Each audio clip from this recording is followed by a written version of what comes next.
Goeiedag en hartelijk welkom by Regheid met Robinson hier op Litnet. Skerp kritiek word gelewer op die regering se hantering van die energiekrisis in die land. In sy pas gepubliseerde boek skryf professor Malegapuru Makgoba, tot onlangs toe nog voorsitter van Eskom se raad, dat die opwekking van elektrisiteit is 'n ingewikkelde wetenskaplike en tegnologiese proses.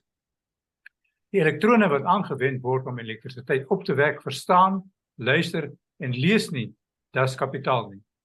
Dis 'n vingerwysing na die minister van openbare ondernemings wat 'n kommunis is en swaar byt aan die ontbondeling van Eskom en samewerking met die privaat sektor. Professor Makgoba is gebore in die diep platteland van Sekhukhune-land, van waar hy na die destydse Universiteit van Natal as mediese dokter gekwalifiseer het en met 'n prestasiebeurs 'n doktorsgraad by die Universiteit van Oxford verwerf het. Welcome aan Professor Makgoba. Professor, just take us to that little village where you grew up, where you were born. What were the circumstances there? In particular, the schooling that you got? Well, I was born in a small village in Sekhukhune-land called Skunot. It was one of the first villages where the Lutheran missionaries settled around 1862. Actually, it was the first area in the Sekhukhune region to have a post office, to have a church, to have a police station, and to have a school in the whole Sekhukhune area.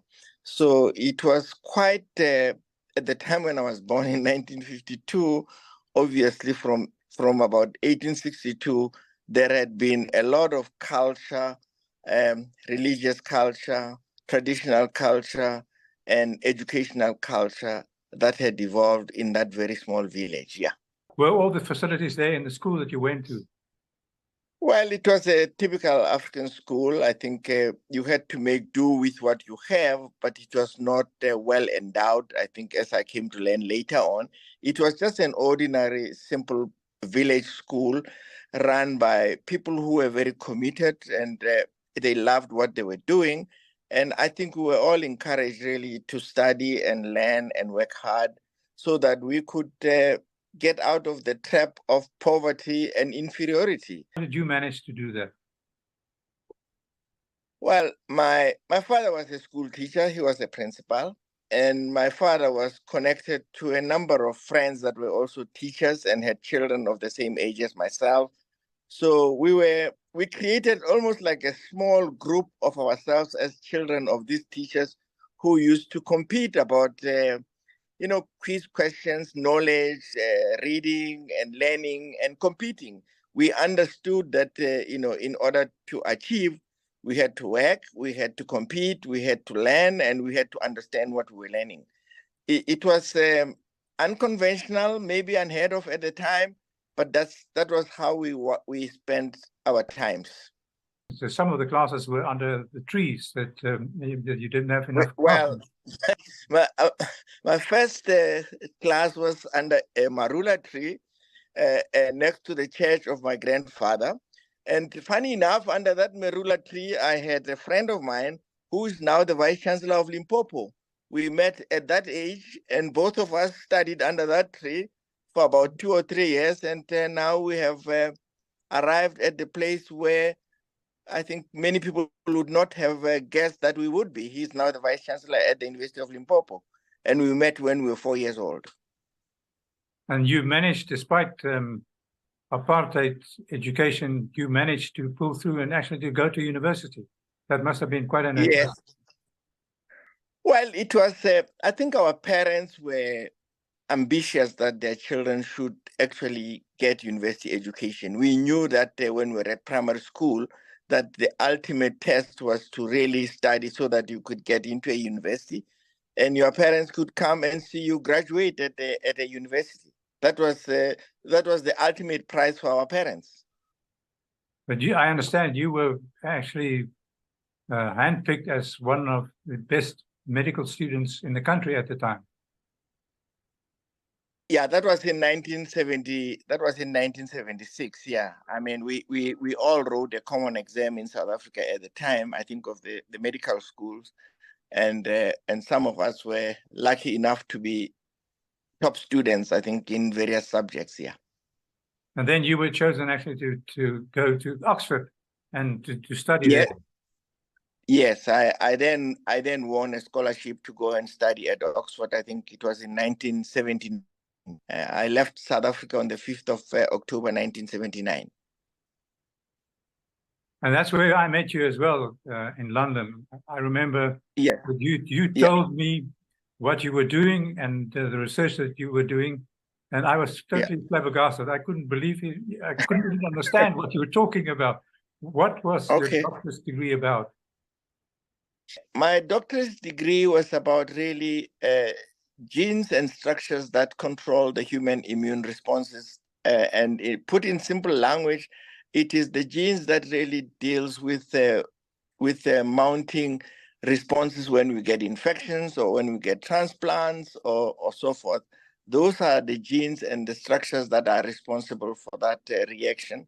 Or when we get vaccines, in order to be able to combat, I think, various diseases such as coronavirus or influenza and so forth. I was working on identifying those structures and trying to map them, I think, within the genetic systems. Yeah. Let me just slip in a very brief little story, and that is I invited you to my home for dinner one evening, and you with your wife, and it was a fantastic experience. I fondly remember so that we had a lovely evening. Thank you very much. Yeah. Thank you. There at Oxford, you met Robert Mugabe, and you write in your book that he was a soulmate and made quite an impression on you. Were you so impressed afterwards in the last decade or so or not? Yeah, no. I met Robert Mugabe in 1980. I think he came there during the Lancaster discussions. I think he had a free weekend, and he came to Oxford. And I belong to the Africa Society at Oxford. And he spent the whole weekend with us, just educating us on the struggle of liberation in Africa and his role and the role of ZANU, I think, in the struggle. And as you know, I mean, Mugabe was eloquent. I mean, he knew how to speak. He knew how to inspire. And I was quite impressed with him at the time. And obviously, I followed, I think, his career as he became, I think, Prime Minister and President of Zimbabwe over time. And were you as impressed by him then? Well, I think at the beginning of his reign, I think he was an impressive leader. I think he made a lot of fundamental changes in Zimbabwe. I think the education system in Zimbabwe is still the envy that we can't reach, despite the fact that we are wealthier than Zimbabwe. Their health system is better. But I think the economy, I think, began to nosedive towards the end of his reign as president of Zimbabwe. And for that, I'm not impressed. Well, then you eventually decided to go back to South Africa because Nelson Mandela advised you to come back to South Africa and to make a contribution. And just by the way of interest, I had exactly the same kind of experience. He told me also when I met him in Paris, when it was on his first visit, they come back to the country and let's build it. And that's what he told you as well. Yeah, that was his message, really. As you know, he was the champion of reconciliation. He wanted the country to reunite after being under separate or apartheid governments, and he tried to get everybody included, and he was an inclusive person. I think that's how he led his the country at the time when he came out of Robben Island. So you came back to South Africa and then went to Wits University, where you were senior deputy vice chancellor academic. Yeah. And you immediately had a very difficult experience with the people who resist the transformation, isn't it? Yeah, I think it was actually quite a shock for me because, part of the reason why I actually chose Wits to come back to is because I thought it was an English liberal institution. And I didn't realize that there were different kind of English people rather than the English people that I had met when I was in England. They were quite different. They were not the sort of English people that I had lived and worked with in England. But I thought that. What was different? Yeah. They were conservative, they were illiberal, and they had a superiority complex about themselves, and they didn't understand that people could be equal to them. They thought that they could be sort of like, they could be sort of condescending towards you, even when you were better than them or you were equal to them. They didn't recognize equality. They understood it in language, but not in reality. And that was their problem. Basically, in essence, they suffered from superiority and they were racist. And they did not realize that because they were in denial all the time. From there, you went to the Medical Research Council, and there you met a lot of Afrikaners who were basically in charge of that organization. And what was your experience of that situation? Well, I think the Afrikaners had been evolving over time and had accepted the fact that the country had changed. They had accepted that power has to be equally distributed in the country as best as possible. And they had prepared, I think, the Medical Research Council for change. So when I went there, it was not a question of trying to, beat people around and say, let's change. They were ready for change. They were asking, what kind of change must we get engaged in, rather than should we change or not change? They were ready for change, and they had been prepared, I think, by my predecessors when I arrived at the Medical Research Council.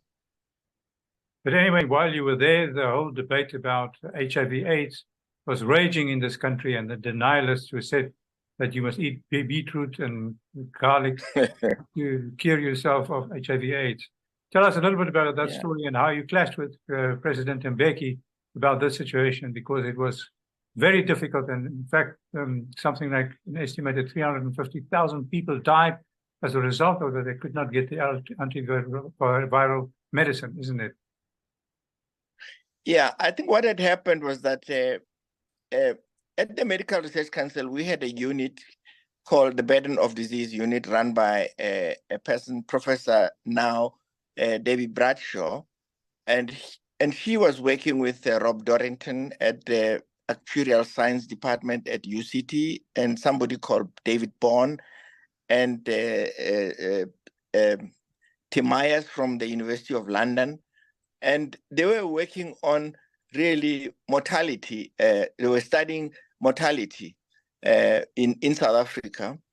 And they came across the fact that the pattern of death had changed in South Africa. Young people were dying, and young female were dying more than males, which is really, almost like a biological contradiction, that parents bring up children so that when they get older, children can look after them and can bury them. But in South Africa, this whole biological trend had reversed. Parents were burying their own children, and females were dying more than males, which is very unusual. I mean, the female species in almost every species outlive the male species. But in this case, I think we were reversing biology. And they began to try and find out what were the causes of this. And they conducted a very beautiful studies of mortality in the Burden of Disease unit. And they discovered that the only thing that could explain this pattern of death was HIV/AIDS. And of course, because the government was in denial, they had cooked up some data that it was more like accidents or violence that was the main cause of death.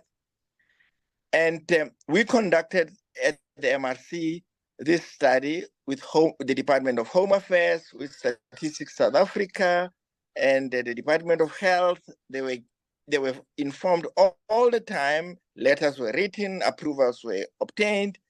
And when the results came out and the interpretation, because the study was peer reviewed by many other people, and they thought the findings were solid, when we were supposed to publish the results of that report, then the Minister of Health said we couldn't publish the report. And we said, why? Because this is a scientific study, and scientists don't have to communicate with politicians or obtain politicians in order to publish their data. After all, the data had been reviewed by many other people outside the country. It had been presented at small conferences and workshops. So what is to be kept a secret? And I think that's when the battle began. That as a scientific institution, we could not publish our data because cabinet had not approved it. And I said, that's not gonna occur in my watch. And the whole denial, obviously, phase, I think, of HIV started in the country because the cabinet of the country at the time was really not in line with scientific developments. And, we spent enormous times trying to convince the people in government that, look, there's a causal relationship between the pattern of death and that we're seeing and HIV and AIDS. And obviously, there was a big storm that had to arise that ultimately it was generally interpreted as the government did not believe HIV causes AIDS, and the Medical Research Council believed that it causes AIDS. Even the statistician general of the time was Padi Lehotla, was pressurized, and he came out as a spin doctor for the government, having actually been part of the study during the conduct of these research projects. But that gave you the experience of working with government and how difficult it is to reconcile science with politics. Yeah, I mean, it just reminded me of the story of Hitler and scientists in West Germany, the story of Lysenko and Stalin in the Soviet Union. All these are big examples of how science sometimes has been abused by politicians, I think, to, for their own ends.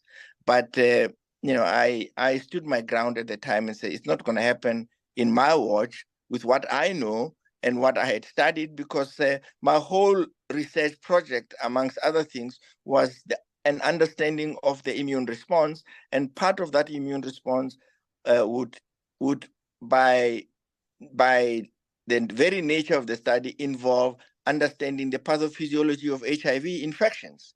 And I understood that much earlier than I think most people realized. That left South Africa in a very difficult situation internationally. We were basically seen as mavericks and strange people, but you had the courage to stand up.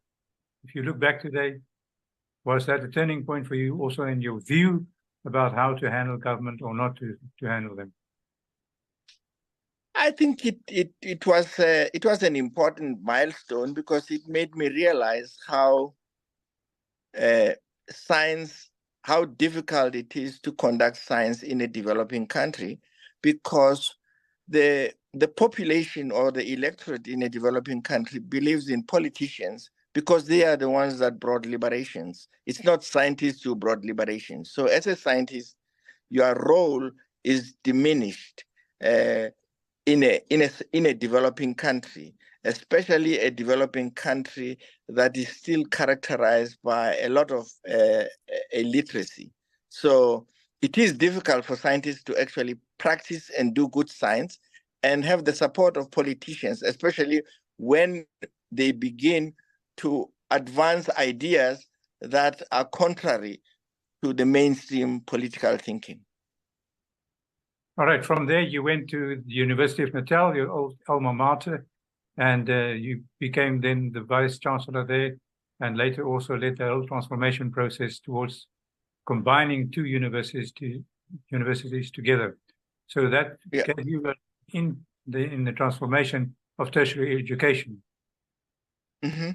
Yeah, I mean, basically, Freek, the reason why I came to South Africa was for one thing only: to carry out the project of transformation. And I did that because I believed that the reason why the struggle was being waged in South Africa, it was about transforming the country and the society. And it was not only transforming it such that Black people could be the majority in charge, but it was to transform it such that everybody, Black, white, green, and gold, could be in a society that has got equal opportunities, that is non-racial, that is non-sexist. And in order to transform that, you had to do it in the areas where you had expertise. And my expertise was in higher education and in research. And I tended to be in those kinds of institutions in order to advance the project of transformation. That was really the bottom line.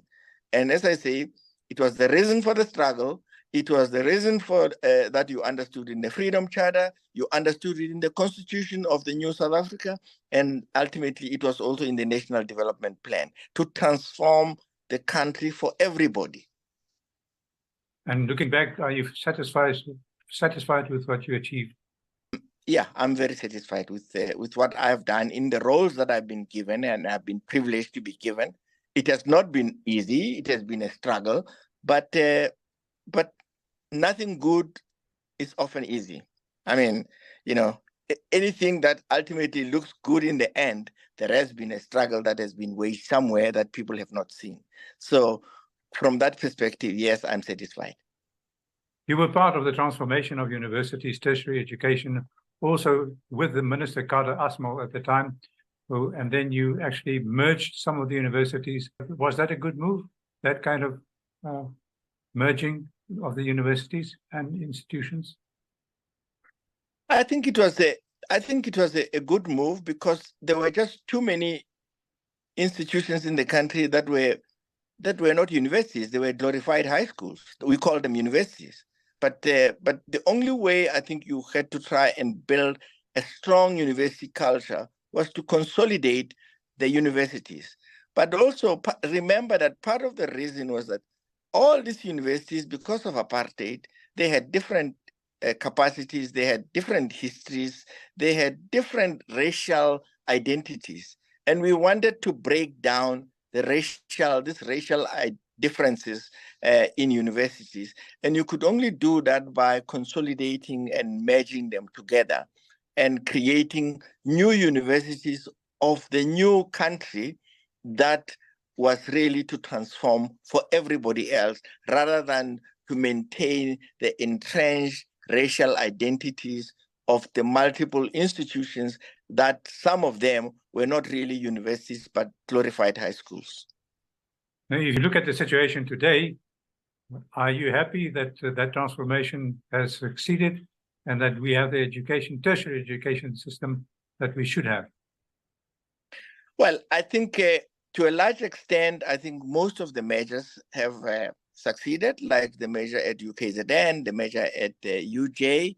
I think the measure in the Northwest is a bit struggling, but nevertheless, I think it's been consolidating. As you know, I was also responsible for de-merging Medunsa and the University of the North, or the University of Limpopo. So many of the universities that were merged have been successful, but there are obviously challenges. In terms of whether we have adequate universities in the country, I don't think so, but remember we have just built 2 new universities, one in Mpumalanga and another one in the Northern Cape, and I think they are doing very well, yes. So there is some elements of success there. You were also part of the transformation in education, and that is for school children, of course. But the first minister was Bengu, and you worked with him. And the basic system that was introduced was outcome education. Are you happy that that succeeded? But as we can see today, it's not what it should be. No, I think maybe the system was too ahead of what the country could do. I mean, sometimes development is it's on the ground, and development theoretically are two different things. And sometimes we are ahead of our time theoretically, and we fail to implement. As you know, South Africa has got a lot of good ideas and is full of ideas.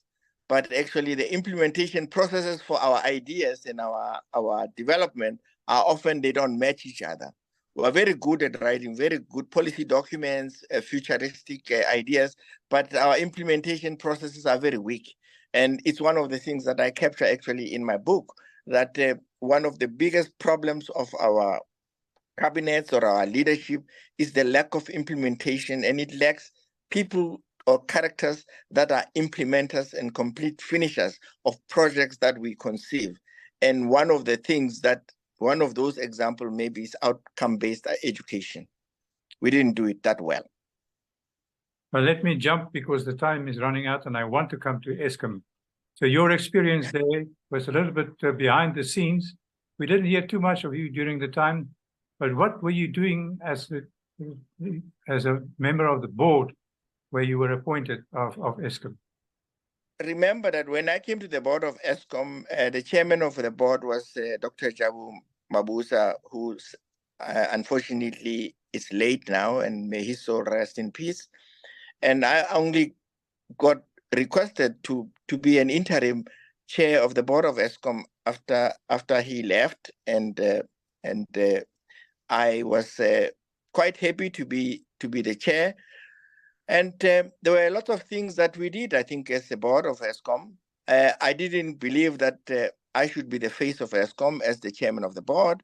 The face of the organization was Andre de Ruiter, who was the GCEO, because I had been a CEO, and I knew that when I was CEO, I was the face of every organization where I was the CEO. It was never the chairman of the board of the MRC or the university chairperson or something like that. I was the face of the university and the Medical Research Council. So I adopted that approach that Andre should be the face and not myself. And that's how I worked with him. I understood my role and the role of the board to be strategic and oversight, and that the CEO must deal with the operational issues and make decisions around operations. But we work together as a team in order to get Eskom to become a successful company. And I think we did our best as we could over the time when I was there. Well, it wasn't easy, but yeah, certainly. And Andre de Ruiter then left Eskom. Were you also of the opinion that they should leave? I wasn't of the opinion. No, I didn't. I didn't say that he should go. I mean, I think he was obviously pushed out of Eskom. I thought that he was the right person to lead Eskom. He had the right ideas. In fact, the current so-called energy action plan, the seeds of that were Andre's ideas, and it evolved over time. So I wasn't too concerned that he should leave Eskom. I thought that he had the right patriotism, he had the right ideas, he had the right passion to be the CEO of Eskom. But obviously, events turned out otherwise. Who was the minister or ministers who actually gave you the impression that they wanted to resolve the problems of Eskom through ideology, communism? I think, remember that the Eskom reports to a number of ministers. It reports to Pravin Gordhan, it reports to Gwede Mantashe, it reports to Barbara Creasy, and it reports to Scopa. And, it's got so many reporting lines that it's unbelievable. But to cut the story short, I think Minister Gordhan and Mantashe were quite ideological, I think, in their approach to the solution. They were more political than scientific. Let me put it that way. They are not technologically savvy or scientifically savvy. And I think they thought that they could resolve the problems of Eskom politically, and I didn't believe that.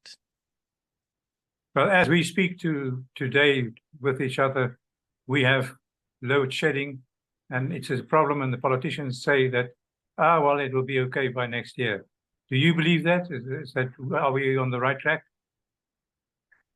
Well, like all South Africans, I wish that load shedding could be resolved as soon as possible. But my sense tells me that they don't understand the depth of the problem that Eskom is in.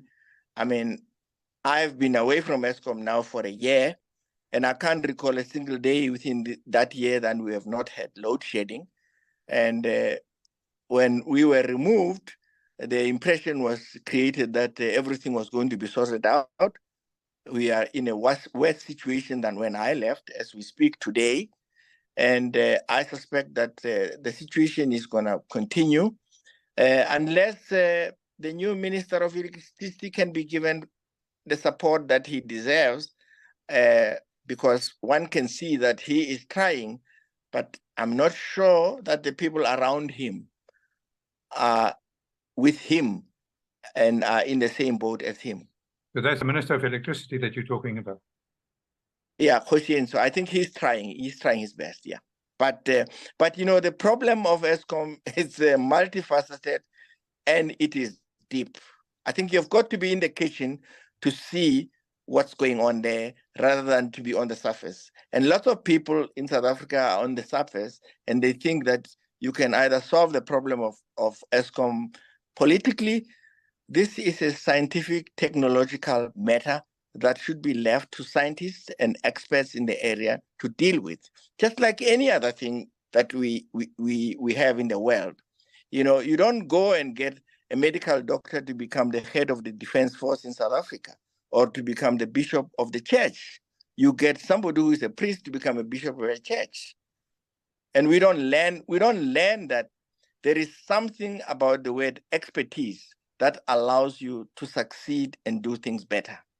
So Eskom is a science and technology institution, and it should be left to the expert to deal with that, not politicians. You believe that there must be a new movement in South Africa. What kind of movement is that you're talking about? Well, we are now 30 years in democracy, and I'm a geneticist and a biological scientist. And every 30 years in biology is called a generation. And when you have a generation, it means new things happen and new changes do occur. Because in a generation, the parents have had their children and the children begin to have children, and that's what is called a biological generation. We have had 30 years of leadership in South Africa since 1994. We started with high hopes under Mandela.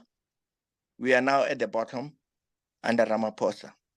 We were hoping to have a new dawn. We are having a new darkness.